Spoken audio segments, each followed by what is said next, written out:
So what's going on, guys, and welcome back to episode number 39 of our Portsmouth career mode, and we are going to be kicking off this episode with a home game up against Preston North End. We are going to be playing, I believe, our first team lineup in this game, and hopefully they will definitely be good enough to go ahead and pick up all 3 points, because as you guys probably have realised, we are right near the end of the season, just 4 games away from the final day of the season, which means we're 3 points behind Huddersfield, which means we've got to win all 4 of our remaining games, and Huddersfield have in fact got to lose one of theirs, which I think is a possibility, but it's going to be tight for us, so it's going to be a big challenge. But I do believe if we can win this game against Preston North End, which is probably going to be arguably the hardest one we've got left, I do believe we should be able to actually come back and might just be able to go ahead and win the league, which is basically our main aim now. So that is in fact it for the first half. Not much happening at all apart from our goalkeeper doing a little few decent things. But apart from that, we are pretty lucky to still be in the game because they had a few chances but they completely missed the target. Huddersfield are currently drawing 1-1 with Notts County. So if we can win this game and they draw the game, we will catch up and just be 1 point behind them. So it's awfully important for us now to put in a good second half performance. Have we got a good chance here with Iheanacho on the wing? He strikes it, and a fantastic challenge from the Preston North End defender to deny us from getting a good first chance of the game. But Fabian Torres is going to whip the ball in the box. It's going to come to Martin Odegaard, who tries to win the header, but it goes up in the air, and they get a good boot through it, and they do in fact get the ball clear. But we regain possession of the ball here through Kwatse. Kwatse plays the ball to Onoma, and I think it might have been Clark that actually took him out. And if Preston North End score from this, we're going to be very pissed off. Clark took out Onoma for no reason whatsoever, and they've still got possession of the ball. We can't seem to get the ball back, and they've got a good chance here. Clark trying to make up for Amente. They play the ball across to Hernan. Hernan plays the ball inside. They play a lovely 1-2, and our goalkeeper bails us out with a good save. Good ball through to Bergwijn here. Can we try and save our bacon? He's going to try and play the ball across to the far post. It is an absolute wonderful ball across, but no one can catch up with it, and that might have been our only chance, because to be honest, in this game, we really do not deserve anything. We're playing awful. We haven't had any chances throughout the whole of the game, and our strike force just look like they haven't turned up today, and our midfield are just nowhere to be seen. Good chance for Caldera here. Caldera, who's only just come on the pitch, just played the ball back to Ruben Loftus-Cheek. Ruben Loftus-Cheek takes good first touch. He strikes it with his left boot, and it is very, very poor. It goes straight into the goalkeeper's arms, and I think this game is going to end up 0-0 unless we can create a chance in the very dying stage of the game. Ruben Loftus-Cheek on the ball. Our captain, can he create something special for us? There is just no room whatsoever. He's trying to create something. He plays the ball through it to Chaplin. Chaplin strikes it, and Chaplin in the 90th minute has scored the goal to win us the game. And Chaplin, you guys, I'm sure you will be loving this moment. He's probably your favourite player. Ruben Loftus-Cheek picks up the ball. He plays a lovely ball through to Chaplin. Chaplin, a lovely first time touch, and what a finish from Connor Chaplin. Connor Chaplin, he's one of our own. Connor Chaplin, he's one of our own. 99.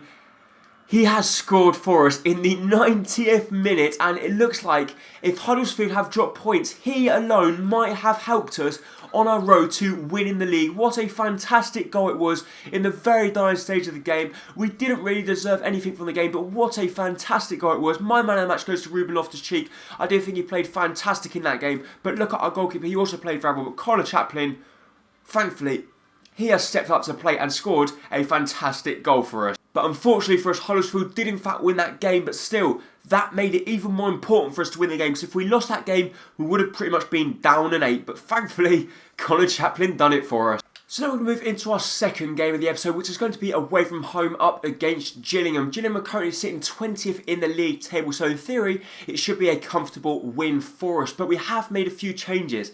In the right wing position is going to be Chaplin. He's earned himself a first team lineup after he scored the goal to actually win us the game in the dying stage of the previous game up against Preston. And also Jeff Rain Adelaide is also going to be coming in to replace Odegaard, because Odegaard's stamina is extremely low. But apart from that, hopefully there shouldn't be any more injuries, and well, it's important for us to win this game.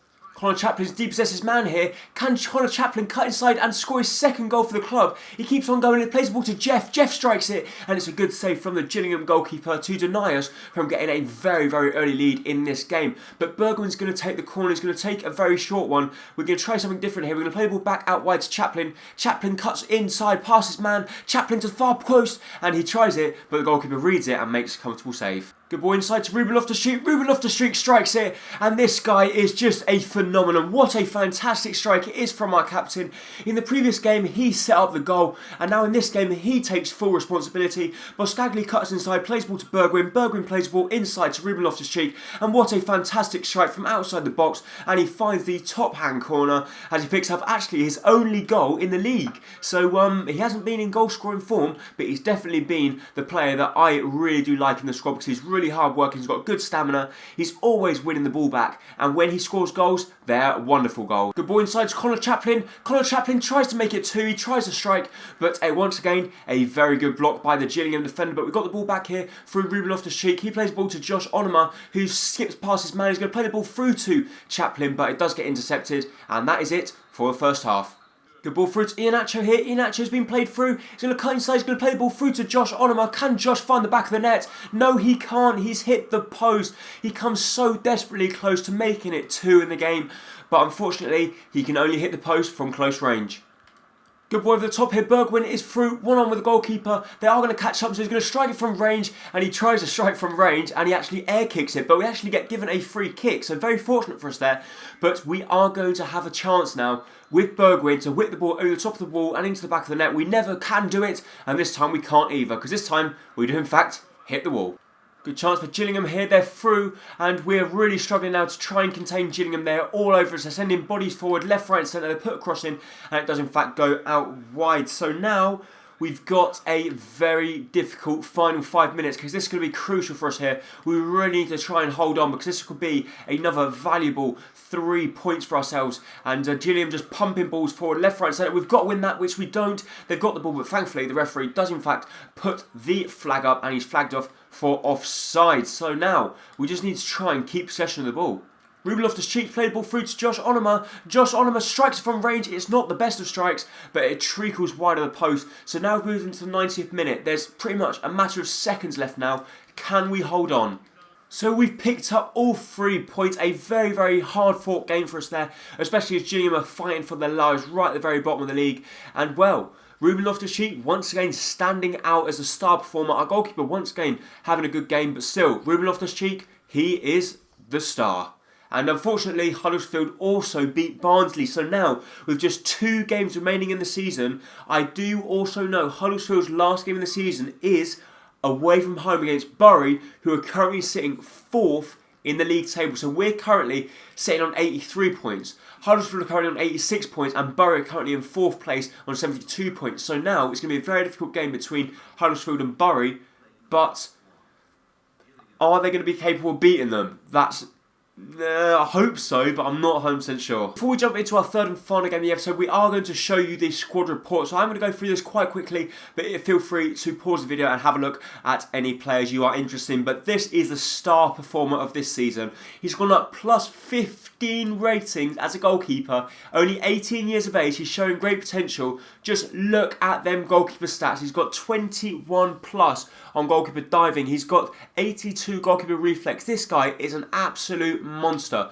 Just 18 years of age, already 73 rated, he's got up plus 15. What a fantastic player. Also, Ricardo Alves, our right back, has also gone up plus 11. It's just incredible how well our players are progressing, which is fantastic to see. And I'm really pleased with how well players are progressing this season, especially our goalkeeper and our right back. This guy here, I really do want to try and keep.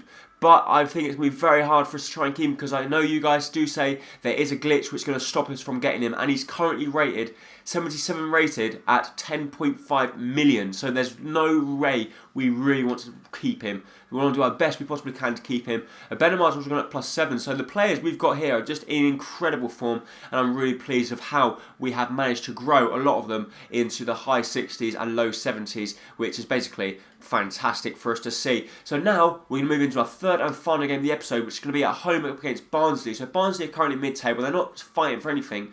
So we are, they're not.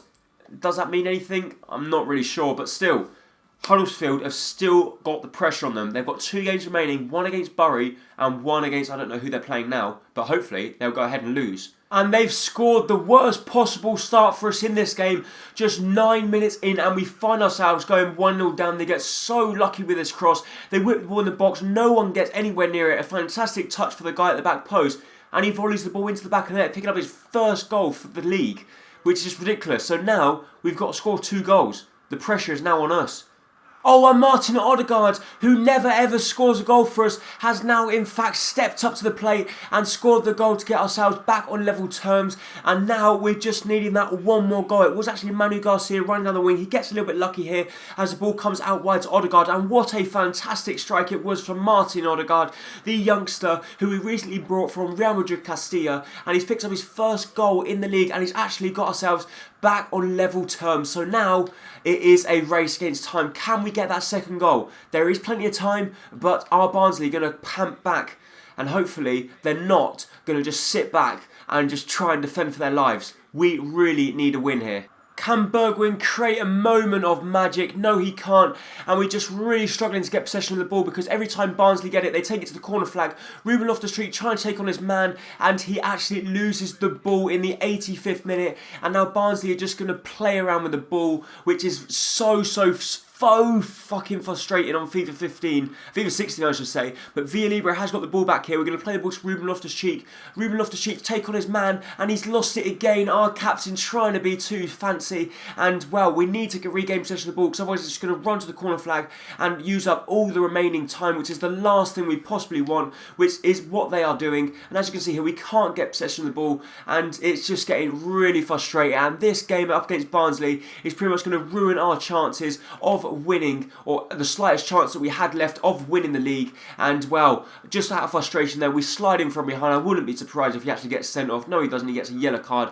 And now we had our chance and we could not take it. They were going to take it. They probably wouldn't surprise if they score. No, they don't. But the referee blows a final whistle and that might have squandered our final chance of getting anything from the league. As you see there, my man of the match probably does go to Martin Odegaard. He did score a really good goal for us. But Huddersfield, let's see how they got on. They did in fact win the game 3-1. So that's it. Huddersfield have been crowned champions of the Football League division. Very disappointing for us that we couldn't hold on and well, it was in our hands, we give it away, and you're probably going to find now that Huddersfield will go ahead and pretty much lose their last game of the season, which will be very frustrating for us. We're going to go ahead and do the little training. Can Shiplock make it to a 74 rate before we end the season? It would be absolutely incredible if he does. Alves also creeping up to the 67 rated, which is fantastic to see.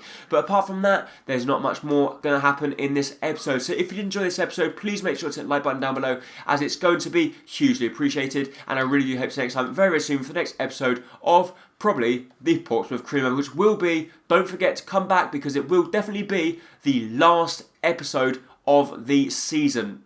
Remind me that this guy looks pretty good to be honest, so we might be able to promote him next season as he looks pretty decent, potential between 77 and 94, but not that decent. He won't be good enough to jump straight into the first team lineup anyway, so that's going to be it.